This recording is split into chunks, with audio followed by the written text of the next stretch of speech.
Hello students, today I am going to discuss with you calorimetry. What is calorimetry students? Calorie is a unit of heat. Metry mean measurement. So measurement of heat is known as calorimetry. Now the question arises, what is heat? How you will define heat? So beta, you know, if you are having a substance, in the substance molecules are in random motion. Due to motion, some energy is associated with these molecules and this energy is known as their kinetic energy. Similarly, there is attractive forces between the molecules and due to this attractive force, molecule possess energy and that energy is known as their potential energy. The sum of kinetic energy and potential energy is known as internal energy of the substance, and the total internal energy of the substance is termed as heat energy associated with that substance. So heat energy is nothing but total internal energy possessed by the substance. Total internal energy possessed by the substance is known as its heat energy. So heat energy is that energy. Now next thing is what are the various units with the help of which you can measure heat energy. So the SI unit of heat, as you know, is joule, and the other unit of heat measurement, practical unit of heat measurement is calorie. So two units SI, if someone asks you what is the SI unit, your answer will be joule is the SI unit of heat and other unit is calorie. And there is a relationship between heat, joule and calorie. What is the relation? 1 calorie is equal to 4.2 joule. 1 calorie is equal to 4.2 joule approximate. So this is the relation between calorie and the joule. So if someone asks you what is the relationship, you can give the relationship like this. So next term which I am going to discuss with you student is temperature. What is temperature? You know, if you are having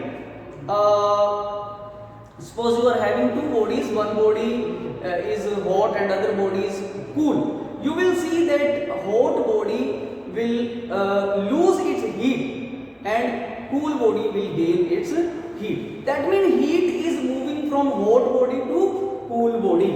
So temperature is the criteria, a parameter which tells you the direction of heat. How heat is, in which direction the heat is going to flow, that will be determined with the help of the temperature. So temperature is a parameter which determines the direction of flow of heat, or you can say like that, temperature is measure of degree of hotness or coolness. You can give the definition like this also. Now next thing is, what are the units of temperature? Students, as you know, again SI unit of temperature is calorie, is Kelvin, and other unit, as you know, there are Fahrenheit, there are Celsius, there are Ramer also. So many scales are there, but in your syllabus only you are having Celsius and Kelvin is there. Otherwise you are having Celsius, Fahrenheit, Ramer scale is also there. So that is also there, student. So what is the relationship between Kelvin and the you are having next unit is Celsius. So if you are having, suppose you are having T Kelvin is equal to, how much is the relation? Is equal to 273 plus T Celsius. So if you add 273 in Celsius, then the Celsius scale will get converted into Kelvin scale. Celsius to Kelvin. In this way you can convert Celsius to Kelvin scale. So that is their students. Now next thing is, one more thing is, what is absolute scale? What is absolute zero? You know, absolute zero is that temperature at which the molecular motion ceases, where the molecules comes at rest, they do not move at all. That temperature is known as absolute zero temperature, and that temperature, that is also very important concept, student. In the examination they can ask you define absolute zero, so you can define it very easily. I hope up to this concept is clear to you. Next topic which I am going to discuss with you is factor affecting the heat absorbed. What are the various factors which affect the heat absorbed? So students, there are three factors. Factor number one is the mass of the substance. Now Q is directly proportional to mass, where Q stands for heat absorbed and M is the mass. First factor is the mass. Second factor is rise of temperature, or you can say increase in temperature. It is represented by delta T. So second factor is there. And third factor is the nature of the substance. So third factor is nature. So the heat absorbed by the substance depend upon three factors. Factor number one is the mass of the substance. Factor number two is the increase in temperature, and factor number three is the nature of the substance. Now I will discuss with you one by one. Now you know, if you are having 1 gram of water and you supply some heat and you want to increase its temperature through 1 degree, some heat will be required. If you double the amount of the water, what will happen? More heat will be required. That means more is the mass of the substance, more heat will be absorbed. So it is directly related. Similarly, if you are having the same amount of water, 1 gram of water, 1 gram of water, in one case you want to increase the temperature through 1 degree, and in other case you want to increase the temperature through 10 degree. You know, in the case of 10 degree, you will have to give the more heat will be absorbed. That means more is the rise of temperature, more is the amount of heat absorbed by the substance. So second factor is there.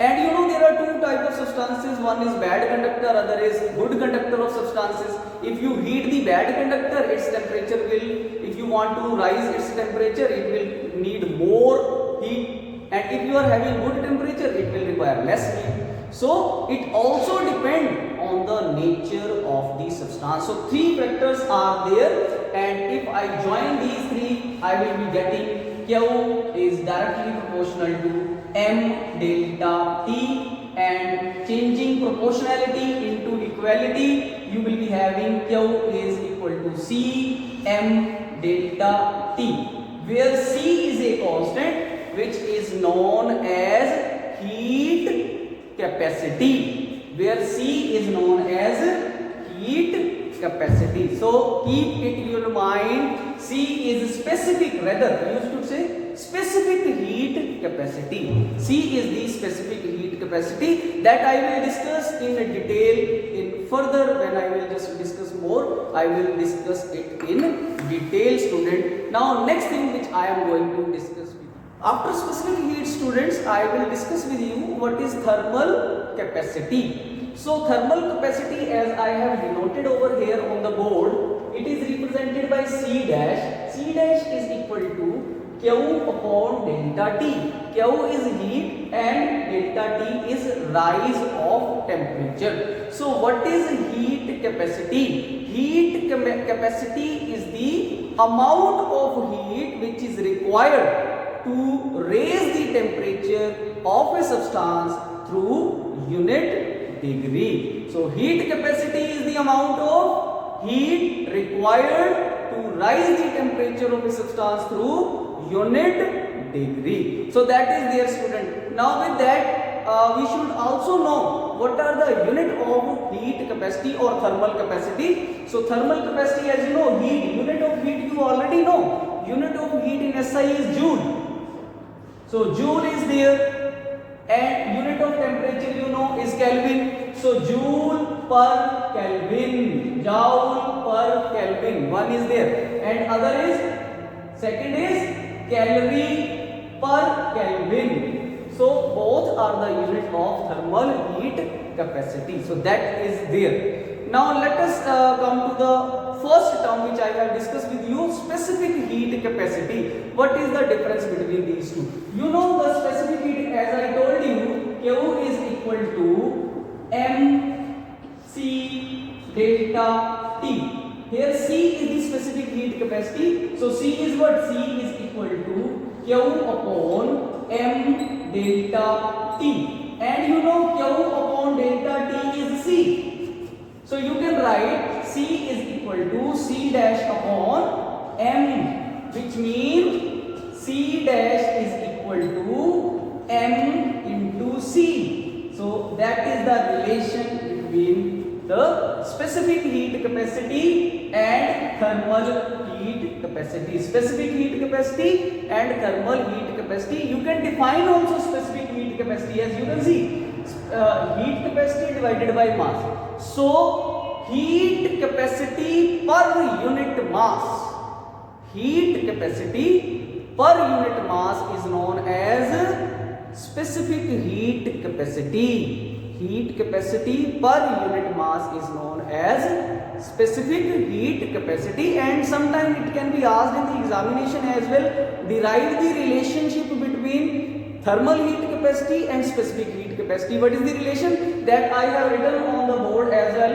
You can see C dash, that means specific heat capacity is equal to mass multiplied by thermal heat capacity. So this is the relation of specific heat capacity. What are the unit of specific heat capacity? As you know, specific heat capacity, the relationship I have discussed with you. Thermal heat capacity is equal to mass into specific heat capacity. So specific heat capacity is equal to C dash upon M, that means thermal capacity divided by mass. Unit of thermal capacity is joule per Kelvin. So joule per Kelvin, and the unit of mass is kilogram per Kelvin per kilogram. So joule per Kelvin per kilogram.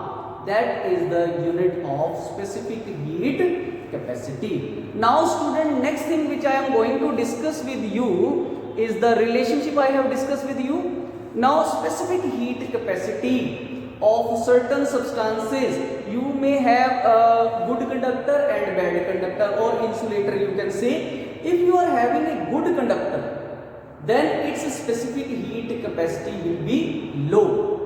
Bad conductor, specific heat capacity will be more. So keep it in mind as far as the examination are concerned. If you are having a good conductor, its specific heat capacity will be low. If you are having a bad conductor, its specific heat capacity will be high. So keep it in your mind. Now one thing, as I can give you the example as well. As you know, the copper is a good conductor. So its specific heat capacity is 0.4 joule per gram per Kelvin. And water, as you know, bad conductor, its specific heat capacity is 4.2 joule per gram per Kelvin, and it has a great significance. What are the great significance? What are the consequences of high specific heat capacity of water? That I will discuss with you later. But before that, I will discuss with you about the calorimeter. What is calorimeter? As I told you, heat can be measured with the help of a device which is known as calorimeter, and temperature is measured with the help of a device that is known as thermometer. So thermometer measures the temperature, calorimeter measure the heat. Now what is calorimeter and what is its construction, that I am going to show you student. Please wait for a moment, I will show you. Now student, this box is a calorimeter. What is there in this box? See here students, You can see here, in this box you will see a copper container is there, a copper beaker is there, a copper beaker is there, and in this beaker you will see a wool is also there, and this is inserted in a container, wooden container is there, and it has a wooden lid also. In this we will put a stirrer and a thermometer. So if someone asks you how you will construct the calorimeter, so you can easily draw it also. The figure is given on your book also. I will show it on the diagram as well. Now what are the various parts? As I told you, first is a beaker which is made up of copper, and it is inserted in the inside. You will see a wool is there, and it has a lid of lid of wood is also there. Why we are using wood? Because you know wood is a bad conductor, and thermal, this cotton also do not allow the heat to escape. Okay, so because you know heat can escape to the surrounding by three methods: convection, and there is conduction and radiation. So as you know, this is a bad conductor, so heat will not release with the help of conduction. Similarly, wool is there. All these things are there. Why? Because to prevent the escape of heat from this apparatus. Now why only copper is used over here? Why copper is used? Copper vessel is used. Student, you know, as I told you, if you are having a good conductor, in that case the specific heat capacity will be low. So this this container will absorb less amount of heat. So precise determination of the heat will take place, because it will not absorb appreciable amount of heat. That is why we are using a copper vessel over here. Student, I hope you have understood. Yes, one more thing, as I told you, that thing I am not having. In this we put a thermometer, and a stirrer is also there. So that thing is there, student. That is there.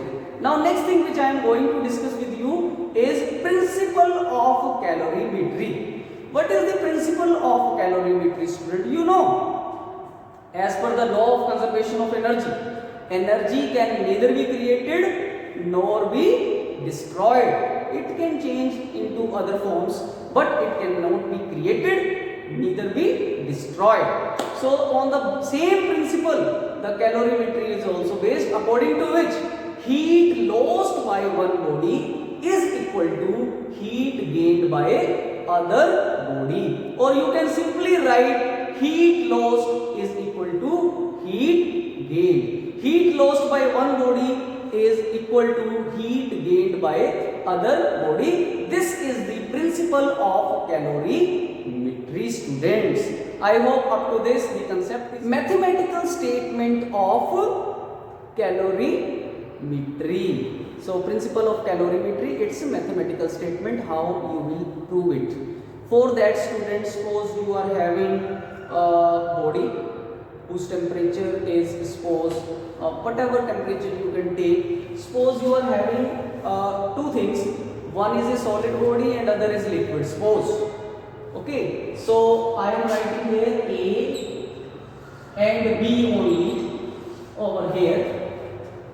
Now suppose the temperature of this A is a hot body and a B is a cold body. A is hot and B is cold body.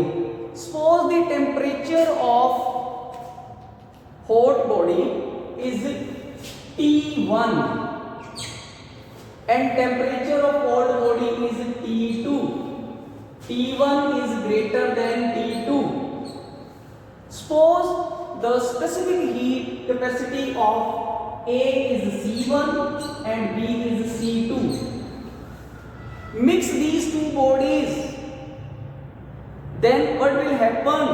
The temperature of hot body will fall and temperature of cool body will rise, and ultimately equilibrium equilibrium will attain.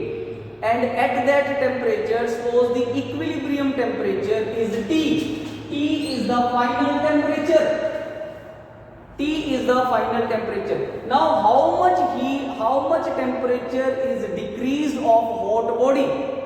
To that, you know, the initial temperature was T1, final temperature is T2, T. Therefore the difference is T1 minus T. This is the decrease of temperature. Now here the temperature will rise. Final temperature is T and initial temperature was T2. So T minus T2.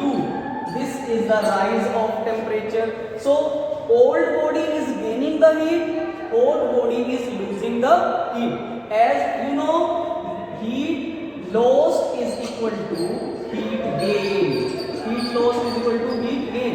Now how much heat is lost by body A? You know, mc delta T. Here the mass of, suppose mass of body A is m1, mass of body B is m2. So here I will write m1, here I will write m2. And specific heat capacity of A is C1. So here it is C2. And change of temperature here is T2 minus T. So I will write T2 minus T is equal to T minus T1 minus T, and here I will write T minus T2. So this is the mathematical statement. This is the mathematical statement of the principle of calorimetry. Now what are the consequences of high specific heat of water? What are the consequences of high specific heat of water? First consequence is the climate near the seashore is moderate. Why it is? Because you know the specific heat of sand is nearly 5 times less as compared to specific heat of water, due to which the sand get heated and cooled rapidly as compared to water. So a convection current flows between the sea and the land. What happens during the daytime? Sand is heated up rapidly, so sand is more hot as compared to water. So hot air blows toward the sea and cool air from the sea blows toward the land. Therefore, the moderate temperature remains. Similarly, at the night time, what happens? The sea is hot and the sand is cool. So hot air from the sea move toward the land during the night. So during the night, temperature remain a little bit hot, and during the daytime, temperature remain little bit cool. So that is why the temperature remain moderate near the sea shore. Similarly, next consequences is hot water bottles. You use hot water bottle. Why you are using only water for fermentation? You know, because the specific heat of water is high, due to which it do not cools down rapidly. That is why hot water bottles are used. Similarly, you are having coolant. Water is used as coolant in the engines as well. Why water is used? Because you know the function of the coolant is to extract the heat from the different parts of the engine. Now water can extract the heat without get warm more. Why? Because it has a high specific heat. Its temperature do not rise appreciably. Without rising temperature appreciably, the water can extract the heat from the engine very easily. Similarly, in the cool countries, they use water as hot reservoir to keep their wine bottle inside. Again, the reason is same, because water do not cools down rapidly. Similarly, during the winter, what the farmers do? They fill their field with water. Why they fill their field with water? Because by doing so, the temperature of the soil do not fall appreciably, and due to which the tissues will not blast and the crop will remain same. So that is there, that is the next consequences. So many consequences are there for the high specific heat of water, that is there. Now next thing which I am going to discuss with you, one more very important thing is the thickness also plays the role in the specific heat. If the body is thicker, its specific heat will be more. It is due to this fact that the utensils which are used for the cooking, they are having a heavy base. Why they are having a heavy base? Because by doing so, their specific heat capacity will become high, they will absorb more heat and they will give you a uniform heating, and the rate of heating will remain high. So it will remain hot for a long time. That is why. Similarly, you are having a iron for which with the help of which you press your clothes. Again, the base of the iron is also kept high. Again, the thing is same, to make the specific heat capacity more. So that is all these things, students. I hope you have understood whatever I have discussed with you.